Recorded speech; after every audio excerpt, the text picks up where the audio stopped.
Stephen Fantone, and as chair of the board of directors of Pioneer, I'm really delighted to see so many new faces here tonight.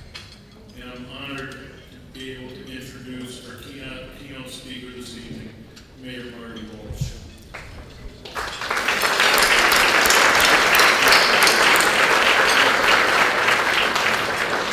His story is well known, from growing up as a kid on Taft Street in Dorchester to serving in state house. He's now the mayor of our great city. Anyone who meets the mayor is struck by his energy and commitment to the city of Boston and his openness to new ideas. During his first 9 months in the office, Mayor Walsh has lived up to his call in his inaugural address to listen, learn, and lead. On the campaign trail, Marty Walsh ran energetically on a number of priorities relevant to Pioneer. Ensuring that our schools help every child succeed.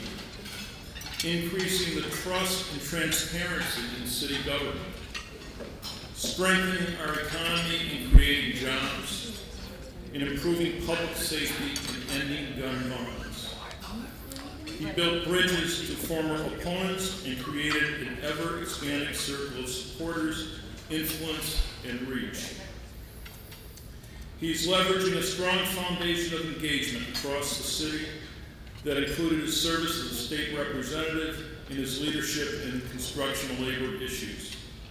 The mayor was also a founding member of the Neighborhood House Charter School Board, where he and his longtime Pioneer friend and headmaster Kevin Andrews did such strong work delivering on the promise of a high-quality education.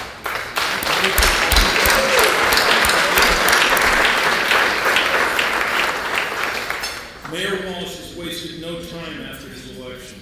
He's hit the ground running to build a team that represents the heart of Boston.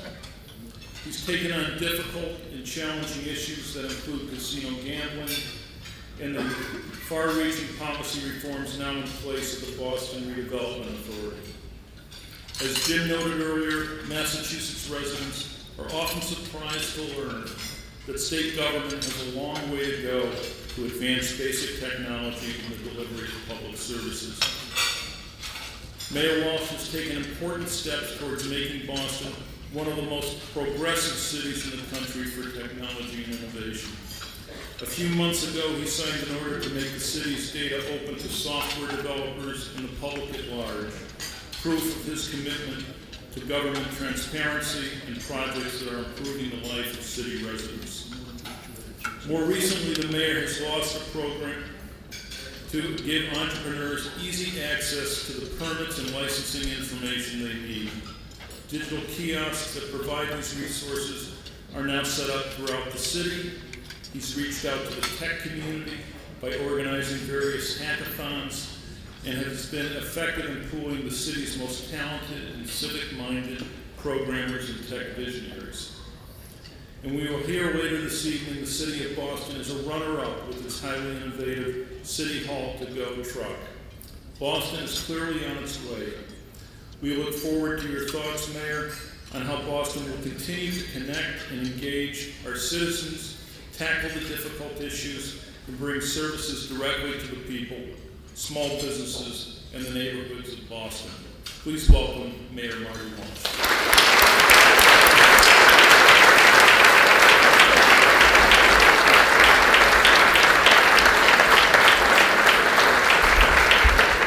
Thank you very much, Steve, and I also want to thank Jim as well for having me here. I'm very honored to be here tonight.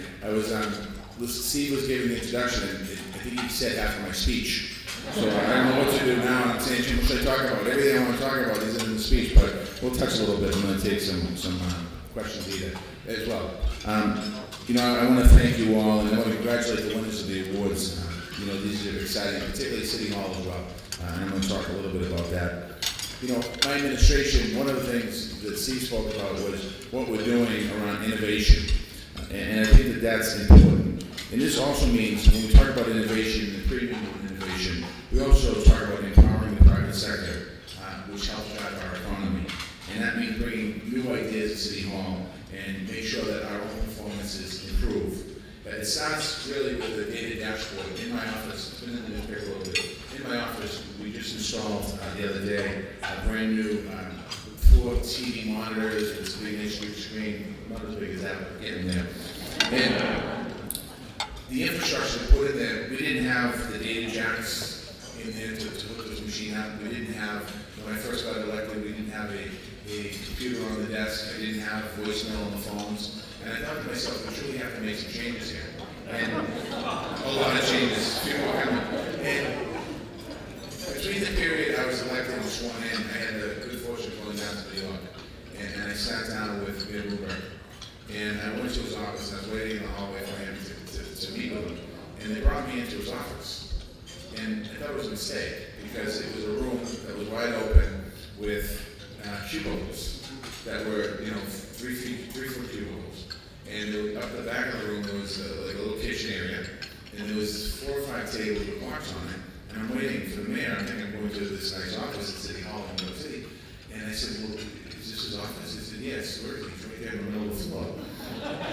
And so he came up and he started talking to me, and we started talking about how he has it set up. And he said, there's no doors here, there's no walls, no private conversations. I'm in the middle of the floor, I'm the mayor of the city. To my right is one deputy mayor, one department. To my left is deputy mayor, another department. Over in the corner is where my communications folks are. Over there is my transportation. And on the wall it had a TV monitor.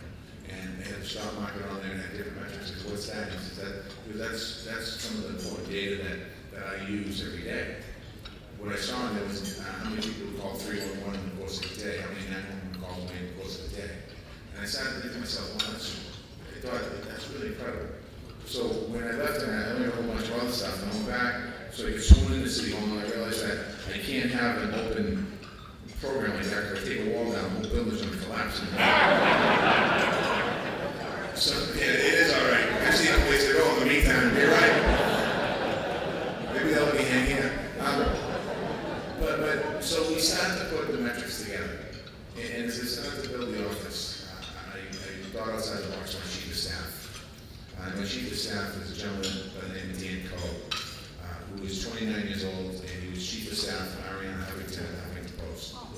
And we had a conversation very early on, and right at the beginning, I interviewed him, and 2 minutes into the conversation, I knew he was my chief of staff. I knew his father. His father was Howard Coe, who worked for the state. Many people who know who he is. And I said, well, this is somebody I want to bring in. And now I'm going completely off the speech now. So we said, okay, let's create something new. And in the past administration didn't have, they had a cabinet. And I said, let's look at the cabinet. Let's see how we build the cabinet. And how do we make the cabinet work for us? And we started looking at different pieces of the cabinet. And one of the first pieces we looked at, we got the basics in place. We got the policy advisor, who's a policy chief, to talk about policy. We had transportation, obviously, in those departments. The housing chief, we had those ones in place. In the last couple of weeks, we started looking at changing the way we do things. So, as you can see, what was up there, I'm a founding board member of Neighborhood Charter School. My school career is this. I went to grammar school kindergarten at the Edward Everett, which is the Boston Public School. I went to grammar school at St. Margaret's Grammar School, which is a Catholic private school. I went to high school at Newman Private, which is a private high school. And I went to college at Boston College. And then I became a founding board member of Neighborhood Charter School. So in my life, I hit kind of all the different areas around education. So in the past, the mayor's office always had an advisor to the mayor on education issues. And it was an advisor, so really the advising with the school department. And I had a conversation with the president of a college here in Boston, and I realized that, we started talking about education and the importance of the relationships and putting those relationships together. And out of that conversation, Dan Cole and myself sat down and started talking about, let's think of something different for this advisor of education. Let's think outside the box here. And I said, well, it's true. Because I'm here in the city of Boston, and the families that I represent send their kids to public schools, send their kids to charter schools, send their kids to private schools. And also colleges are a big piece of what we have going on in Boston. So what we did, we created the Office of Chief of Education in the city of Boston. We're still going to have a superintendent of schools because you need a superintendent of schools to run the Boston public school system. But we also need to make sure those other deliveries of schools have an opportunity to come in and have an advocate in the mayor's office. So I announced last week, Ron Dorsey as my chief of education in the city of Boston, through the Law Foundation. So we do a lot of work. Thank you. We do a lot of work around that. And yesterday, I announced Chief of Civic Engagement, Jerome Smith, who is formerly Chief of Staff to Senator President Martin, who came over to run the Office of Neighborhood Services, but realizing that civic engagement is an important piece of city business. It's important because the public is so important to have engagement there. And in this, we elevate to a county level position because it really is about outreach and constituent outreach. It also works with restructuring a lot of things that we do in the city, such as online and in-person engagements, and making sure that we use those tools that we have in the city. So we created something different. We're creating something very different in City Hall. To go back, I just want to digress a little too far there. To go back, Steve mentioned about a hackathon. We had a hackathon last month. And we invited people from the tech community to District Hall on the waterfront to talk about how we can reimagine the online voting process here in the city of Boston. The ideas that we have to develop have to be different. We brought in a whole bunch of people that just don't know how government works because they really don't pay, because they think it's frustrating. Government's frustrating because it's always been the same for as long as we can remember. And we brought them in to help us to work on issues around permitting, to make sure that we certainly can do better with our permitting, making sure that any new innovative ideas can happen. We have a lot of great things that we're doing now in the city when it comes to the different apps and the Citizens Connect, but it really is about how do we engage people from the outside. So we're doing that. One other issue that we're working on, and Danielle Fitzgerald's here tonight from our City Hall to go truck, and her mother's here with us tonight, so I want to recognize them. Where are you, Danielle?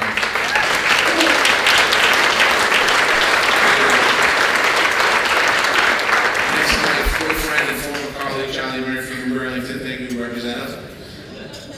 But Danielle is working on the City Hall to go. And what we have is a truck that goes into different neighborhoods.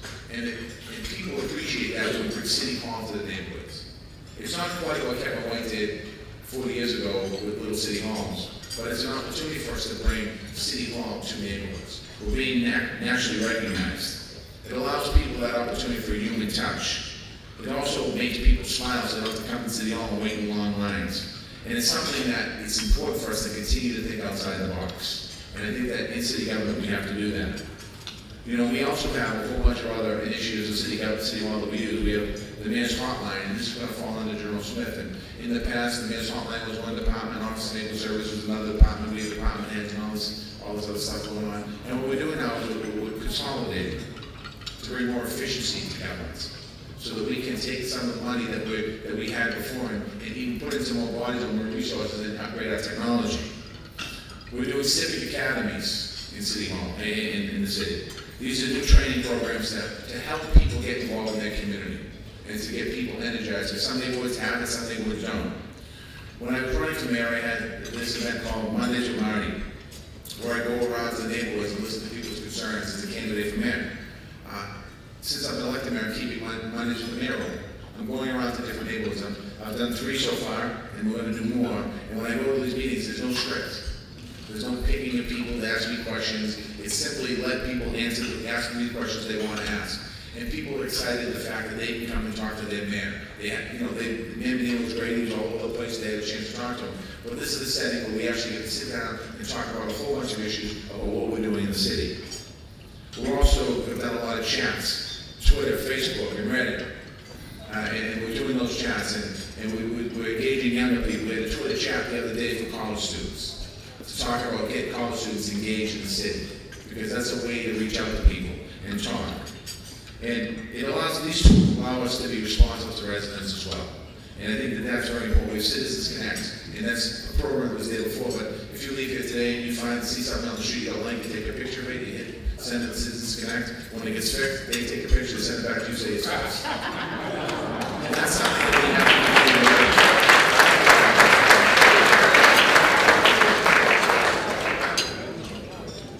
do. But technology is extremely important. We had when I got elected, the gentleman who was head of technology for the city left. He always worked for the state. He was a great man, and in some cases, I don't know if I'd say pioneer, but he did a lot of upgrading the city. And he went to the state because he needed help, and he's doing a lot of great work in the state. But it was told to me that you're in trouble. And I said, well, why? Because you'll never find anyone again. I said, well, we have to. And we went out and we looked around the country to see who can we bring in here. And we brought in a gentleman named Yasha Franklin Hodge. And those of you that don't know his name, he helped found a company called Blue State that got very involved in presidential elections, very successfully, sold it. I think he made a lot of money. I don't know what he wanted to do. But he's coming in, he's working for us at City Hall. And he's changing the way we deliver services. When you read about the BRA audit and the problems we have with the BRA and collecting money, the issue we had there, we didn't have the technology in the office to be able to track it. When you talk about anyone who's a builder in this room, when you're talking, you're frustrated because you have to bring a set of plans down to inspection services to get stamped and approved. You're frustrated because you have to bring a set of plans down to the fire department to get stamped and approved. And you're frustrated if you're building within 100 feet of a park because you have to get signed off from the Boston Parks Department. The way that that's worked in the past and we're working on it now is working so that we can simply push a button, have the plan sent into ISD, have the plan sent into the fire department, have the plan sent into the Parks Department. So at the same time, all three departments can be working on it to fix it. We're streamlining permitting in the city of Boston. Our Board of Appeal was 6 months behind. And we said we have to do something about that because we're losing valuable time here as far as projects that can be built. And what do? We extended the ZBA twice a month, full day ZBA. And we also started a Thursday evening ZBA. So people that live in the neighborhoods want to go in on small projects, whether it's 2 families, 1 family, 3 families, anything under 3 family, we can go in once a month ZBA. It's going to cut down the time that we're delivering services. So if you're a developer or a builder, it saves you money because you know time is money. And it's something that we're working, and also trying to continue to increase the technology. Today's a day that I think about public service. It's September 11th.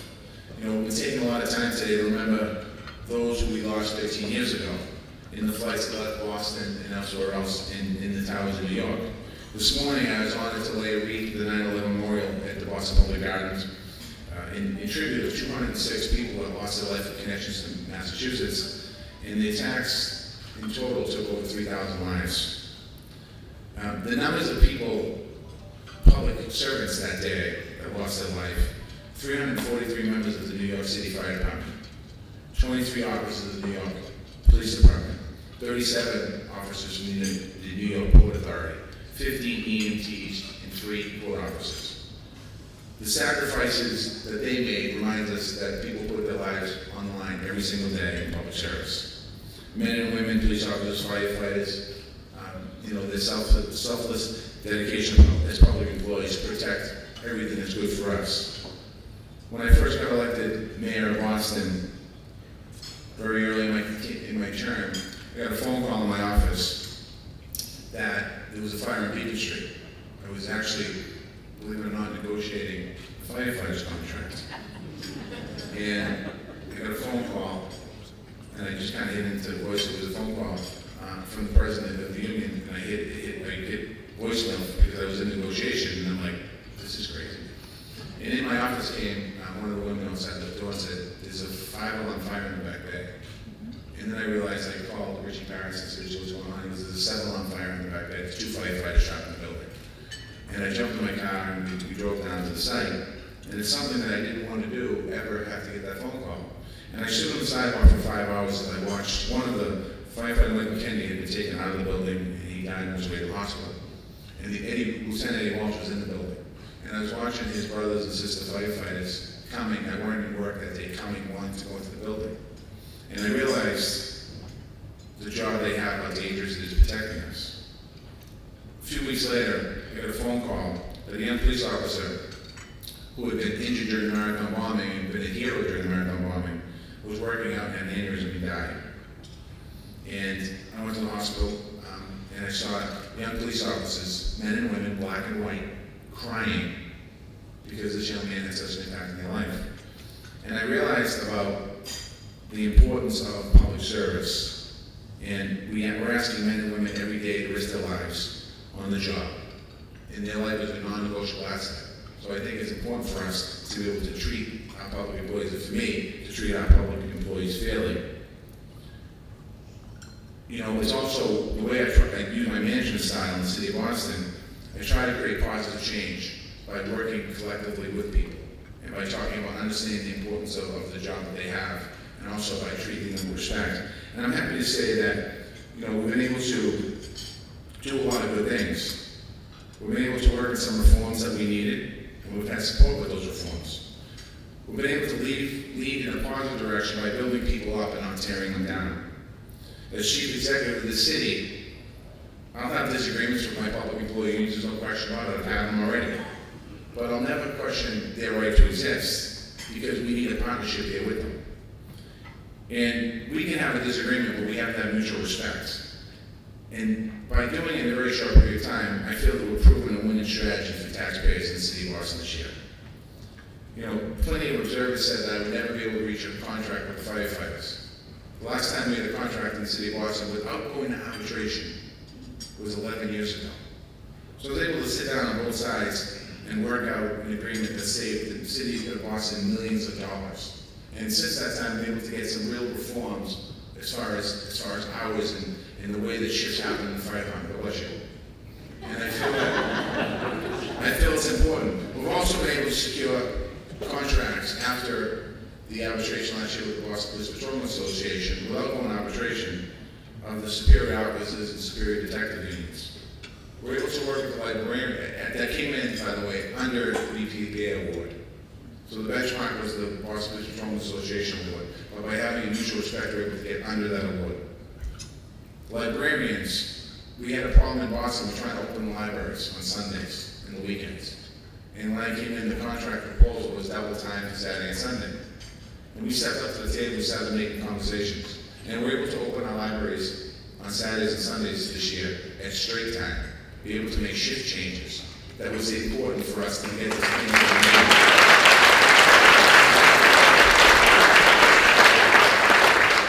EMTs didn't have a contract since 2011. They were working on a contract. And it became a personality issue between management and labor. And we're able to go there and sit down with them and have really good arguments, but able to come up with a 6-year deal worth a little under 15% over 6 years to get some of the reforms we needed. Those are the things that I think, as mayor of the city of Boston, it's important to have partners come to the table. I spoke at the table a minute ago, we were talking about schools and how we reform the schools. As you saw, I am a founding member of the Neighborhood Charter School. When we have problems on the board and we need to make changes, it's pretty easy. You sit down with the board and you talk about the changes, you implement the changes. There's an opportunity here for us, I think, with our educational system in the city of Boston. We have to have a little more negotiation, but to negotiate to get the positive changes we need. We need to make sure that our school system is the best in the country. In 2010, when I was a state representative, along with Charlie Murphy, there was a piece of legislation around education reform, which gave cities and towns the ability on level 5 schools to change the collective bargaining rights. I supported that legislation because it was important for me and important for the kids of the city and important for kids in this Commonwealth that are in underperforming schools, that they get every chance they can to turn the schools around. There has to be a way to sit down and negotiate those same benefits in level 4 and level 3 schools. And I'm going to work to continue to make those things happen.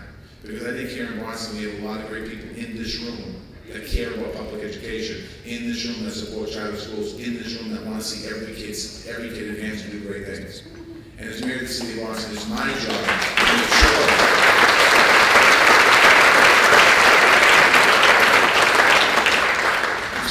to make sure that we get the changes that we need. I'm going to end with this because I'm going to take a few questions. I want to thank you for the work you do. Where's Greg Sullivan? Greg, I want to thank you for some of the comments you made about some of the things I've done as mayor. Thank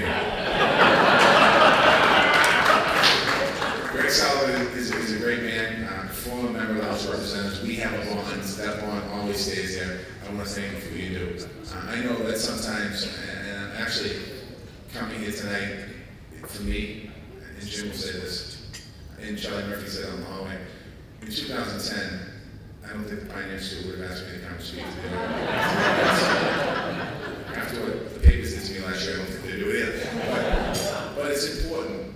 It's important to have somebody look at the other side of whatever issue it is. I don't view when an article is written critical of me as criticism. I don't get mad, I don't throw things, I don't say whatever. I read the article and I think about what is it in that article that actually could be right about the way I was doing something wrong. It's important to get feedback from people as well, because I'm the mayor of the city of Boston. I have to continue to grow and change as time goes on. And we might not always agree on every issue, but it's important to understand how do we get to the end. How do we get to a point where we move this city forward? Because this is a great city. It's the greatest city in the world. We're only going to get better. We're going to make the changes and continue the advances we're making in city government right now. We can't do that by giving the store away. We can't do that by doing old habits. We can't do that by not having new technology, new innovations. None of you in this room, none of your businesses would be successful if you didn't make the changes you need to make with the different industries you're in. So I want to thank you, Jim. Thank you very much.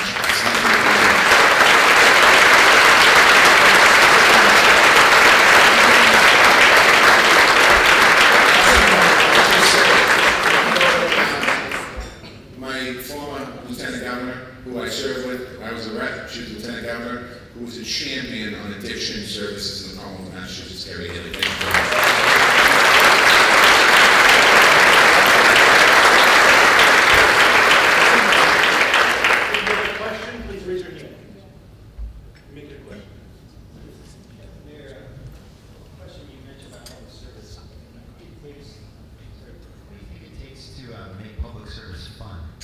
Is there anything we can do? Because I feel like people want to do things that are fun more than anything else. And how can we make it a fun exploit?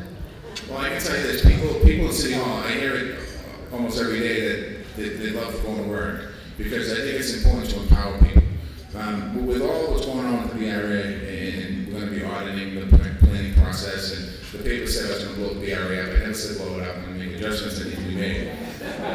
There's some concerns with the BRA about where we're going. So I brought all the BRA staff in 3 different meetings to talk to them about, I want to hear from you. I said, I want to hear your ideas. You went to school, you're experts, they're planners, they're architects, they know what's going on. And in the past, they wouldn't be asked their opinion. They would simply go to work, do their job, and go home. And I said, I want you to give me your input. And I do that to every department. I want people to speak up and tell me what can make government better. And I think that's what makes it fun, so people feel truly appreciated that they've been asked their opinion. And I think sometimes the best opinions are the ones that we never hear about. And I think we need to hear those opinions, and I think that's what's going to make it fun with government. There's a lot of people in this room that started their career in government, and they're doing different, looking at about 10 or 15 different people I see right now. So government is a great profession, because it's a great opportunity to learn and understand people. It's just a matter of, you're right, making it more fun. We're trying to do that at City Hall right now. You talked about education and public schools, charter schools. Could you take Madison Park High School as an example right now, and how do you get that right in a very short run to take those kids out of where they are, Yeah. which is just a disaster, I think, for them. Yeah, it's very difficult. I went to Madison Park last week to talk to the teachers and the new administrative staff there. The end of last year, Madison Park High School has gone through 4 reforms in the last 5 years. Okay, you can't get any school right. You can't do it in a quick way if you reform a school 4 times in 5 years. The last was Roxmap. They came up with the idea of partnering Madison Park up with Roxbury Community College. It's an institution that's turning around. But you can't take one institution that's failing and team it up with another institution that's not there yet. So basically, what's happening in Madison Park is I sat with the teachers last week before school started. And I went in there and gave a speech about, you have the ability in your hands to turn the school around. They got into the profession to educate kids. They got into the profession to do something special. You have a chance to. The very first day, we had a problem with schedules. I was frustrated about it. What happened was, the schedules were made 6 weeks ago. And when the superintendent went to look at the schedules, he realized the schedules were made the same old way every year, which has a failing school. This is not an excuse. It's unexcusable that the schedules weren't ready. However, in saying that, the school, we have high special ed and we have high ELL. And the way that the schedules were set up, it was not going to address the needs of students. We weren't able to get the schedules done correctly in time. We finally got them ready on Tuesday, but it's just constantly one. It seems like Madison Park sometimes feels like there's a black cloud over it, and people are frustrated. The positive side to Madison Park is that 200 kids protested the other day about not having the schedule. So when you think about that, and then the press is like, oh my God, what are you going to do about it? I thought it was great that 200 kids protested. That means there's a foundation in that school of young people that want to learn and want to do the right thing, and that's what we have to do. We have to give that school the support it needs. We have a lot more changes to go in Madison Park. We're probably 2 years away from actually fully turning it around. I'm going to their football game tomorrow night to show them that I care about those kids and I care about that school. They haven't had that type of care in a long time, I don't think, and we're going to continue to do that. There are other situations in our system. The Secretary of Education is going to come down with some reports. Last year, early this year, I got a report that the Holland School in Boston was taken over by the state, and the Denver Macomb was taken over by the state. It didn't happen on my watch, but they're taken over on my watch. And I looked at it and I said the Holland School was a turnaround school. So the legislation we passed in 2010 gave them the tools to turn the school around, and they didn't. They lost it. Meanwhile, we turned around Orchard Garden, we turned around the Charlotte, we turned around other schools. It's frustrating. And I think that there are changes coming to the Boston Public Schools. I know that my person, Kate, says she's cringing right now, there's probably a person in the room, but there are major changes coming to the schools in Boston.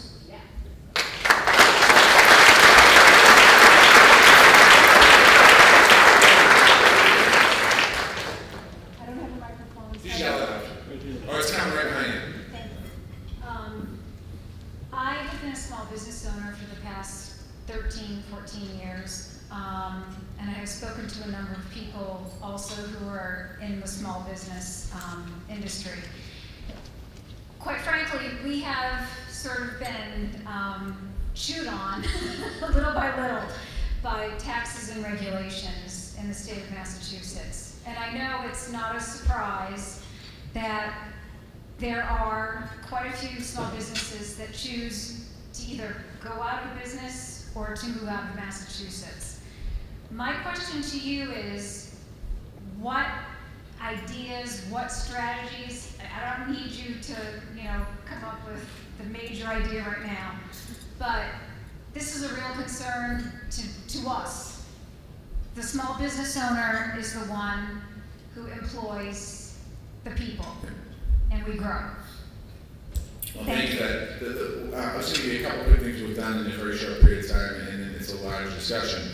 But I think when I talk about permitting and streamlining the permitting process, that strangles small businesses. We have to make those regulations better for small businesses. We introduced, and we announced the first one, would get free Wi-Fi in the city of Boston. We launched it in the Main Street district of Grove Hall, and we really want to launch it around the whole city, free wireless service for small businesses. And ironically, some of the neighborhoods some of the homes in those neighborhoods will pick up a little bit on it as well. Don't tell anybody that though. We're creating opportunities, and how do we help promote small businesses in the city of Boston? When I talk about small businesses, I'm thinking not office business. I'm talking about Main Street type of businesses. So we're really trying to do more of that and give support services to businesses. The end of the legislative session, the legislature turned finally the licensing board over to the city of Boston. The last time the city of Boston controlled their own licensing board was in 1906. So now we have our licensing board. So as we talk about building out communities and building out neighborhoods and looking to attract small businesses, restaurants, and different places like that, we know that they'll get a license. And we have a large number of licenses over the next 3 years, 75, we're going to have to get more, but we're going to be able to help businesses with strengthening their opportunities. And we also work with Sheila Dillon and Department of Neighborhood Development and launching some other small business programs that we can really support businesses in the city of Boston. And I think that hopefully people start to see that benefit of us giving them assistance, because you're absolutely right.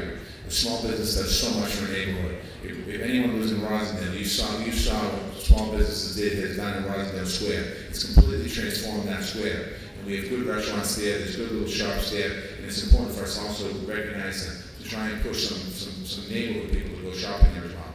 So we're all over it. Thank you. One more question. Mayor, have you answered everybody's question? That's great.